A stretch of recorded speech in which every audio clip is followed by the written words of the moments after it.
For decades, official records suggest that nearly 600 people have mysteriously disappeared in the wild forests and rugged mountains of North America. They left no footprints, no clothing, no signs of struggle, nothing. Among the few who lived to tell a tale, one man, a young traveler named James Townsend, claimed he came dangerously close to becoming one of these missing souls. The story he later shared with his family was so disturbing that many refused to sleep alone for weeks. He said he encountered something ancient, something the old native tribes warned about. They called it the Wai-To-Gae, a name that roughly translates to the creature that eats men. But according to James, this thing was no longer the same creature described in ancient stories. He believed it had grown smarter, more cunning over the last century. It learned to hide, to stalk in silence, and to take people without leaving a single clue behind. As a result, disappearances began rising rapidly every passing year. James's experience took place in 1962, when he was just 17. He had grown up in Quinn, South Dakota, right on the edge of the Badlands. His family was extremely poor, so he often wandered deep into the rough terrain searching for vegetables, wild plants, or any small animal he could hunt to feed his family.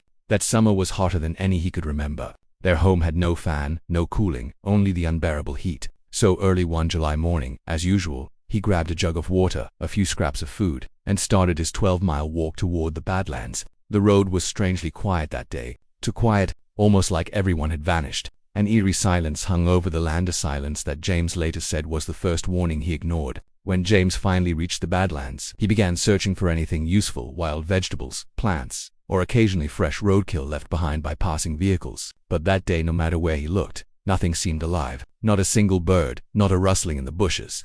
It was as if the entire area had been wiped clean of life. The silence was heavy, almost suffocating, pressing down on him with every step he took. Hours passed under the scorching sun, and fatigue slowly settled in his muscles. By late afternoon, he decided to turn back. The sun was dipping toward the horizon, and he realized he would be walking home in near darkness. As he followed the familiar trail, an unexpected sharp pain pierced his lower back. He stumbled violently, collapsing onto the dirt path. Dazed, he looked down and saw a long, black, glossy claw jutting through his stomach, tearing his shirt as it impaled him from behind. Before he could react, a crushing blow struck his face, and darkness swallowed him whole. When he regained partial consciousness, he felt himself being dragged along the rocky ground by one leg. His eyes were filled with blood, everything blurred into a red haze. He tried to wipe his face, but his arms barely obeyed. The forest around him had disappeared into pitch black. Time lost meaning. His mind screamed to fight, yet his body remained unresponsive, heavy, and numb. Eventually, he noticed a sudden chill and realized they had entered a cave. The creature dragged him further inside before abruptly releasing him. A small fire flickered nearby, casting eerie shadows across the rocky walls. The stench of rotting flesh hit him like a punch to the stomach, making him gag uncontrollably. Paralysis held him captive, leaving only his mind alert, trapped, terrified, and helpless in the darkness. As James lay frozen on the cold cave floor, waves of fear and nausea washed over him. Every breath reminded him of the sharp wound that had ripped through his lower back and stomach. The stench of decay was unbearable, thick and suffocating, making him gag again and again. It felt as though he was surrounded by the forgotten victims of this ancient creature, silent witnesses to its horrifying appetite. Soon, darkness claimed him again, and he slipped into a nightmare that was far worse than reality. In his dream, he sat across from a flickering campfire, watching a version of himself being hung upside down. A monstrous being slowly skinned him alive with a crude, jagged knife. He could hear every scream, every ragged breath, every crack of tearing flesh as life drained away. The firelight flickered over multiple other bodies around him, also skinned, twisted in pain, their souls long gone.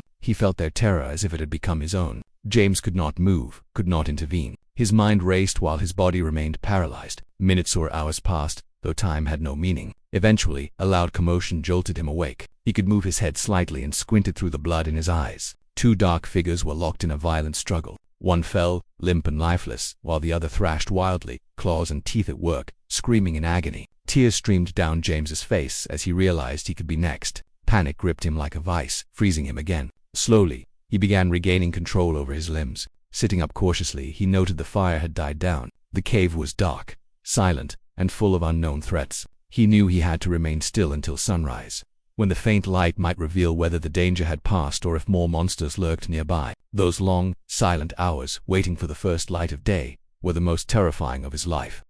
When the first rays of sunlight finally pierced the cave, James's hope returned just enough to see his surroundings. The dim light revealed two dark figures lying motionless on the rocky floor, surrounded by several other bodies. The stench of rot still lingered heavily in the air. James assumed the other bodies were what had caused the overpowering smell of decaying flesh. His heart raced as he realized the cave had been a hunting ground, a lair for something inhuman. He moved carefully, each motion deliberate, trying not to alert any unseen predators. The terrain inside the cave was uneven, full of sharp rocks and sudden drops, and he didn't want to risk a misstep. Every step outside the cave had to be taken with extreme caution. His vision was still blurred, shapes only, no fine details. Hours passed as he stumbled across multiple mountains and crossed several rivers. Exhaustion clawed at his body, but fear kept him moving. Eventually he reached a dirt road. Overcome with relief, he collapsed right in the middle of it, his body finally surrendering to exhaustion. The next memory he had was waking up in a hospital, surrounded by nurses and 2 doctors. His vision was clear again, and he was confused by the sterile environment. Questions came immediately: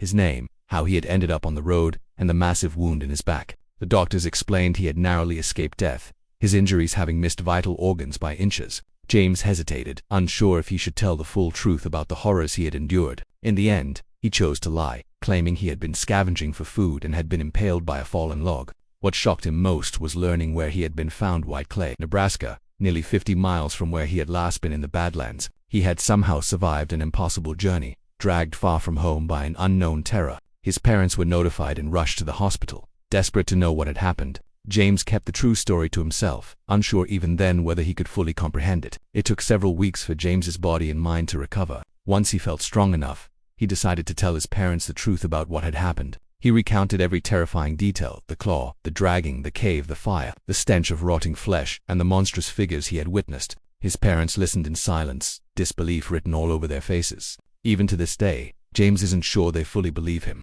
but he no longer cared. The truth was out, and it had changed him forever. Over time, word of his ordeal spread through the town. People whispered about the terrifying creature James had encountered. A year later, a local Lakota tribal leader approached him. The elder had always been a quiet presence in the town, but he now invited James to sit down and speak with him. At a diner, over a simple lunch, James recounted the entire story once more. The tribal leader listened intently, his expression unreadable, as if he had heard it all before. When James finished, the elder leaned in and spoke solemnly. "You are very lucky to be alive. The creature that attacked you, dragging you to that cave, is what we call the Wai-To-Gae. It is a man-eating being. Stories of young people taken by it have been passed down through generations of our tribe. Over time, they have become smarter, more cunning, and more dangerous. Few survive encounters like yours." His words sent a chill down James's spine. He realized the danger was far from over, and that the creature's legacy was very real. After paying for the meal, the tribal leader left without another word. James never returned to the Badlands. The memory of that summer day, the cave,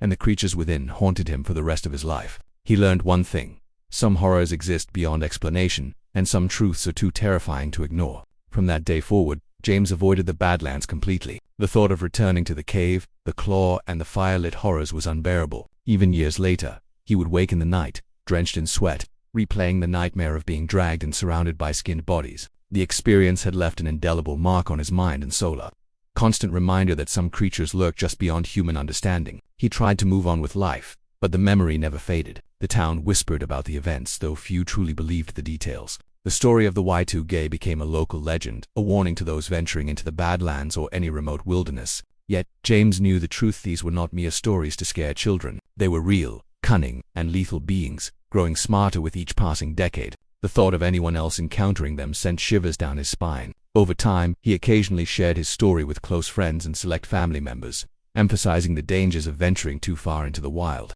Even when doubted, he held on to the reality of his experience, for he knew what he had survived. The Lakota tribal leader's words echoed in his mind. The creatures had been around for generations, and they would continue to prey on the unwary. Survival depended on vigilance, luck, and the hope that one would never cross paths with them again. James's ordeal is a chilling reminder that the wilderness can hold unimaginable horrors. Disappearances are not always explainable, and some legends are terrifyingly true. While his story ended with him alive, many others were not so fortunate. The Badlands still stands silent and foreboding, hiding secrets that perhaps should never be discovered. For those who dare explore such remote places, remember this: some paths lead to more than just adventure. They lead to darkness, where the Wai-To-Gae waits, patient, intelligent, and hungry.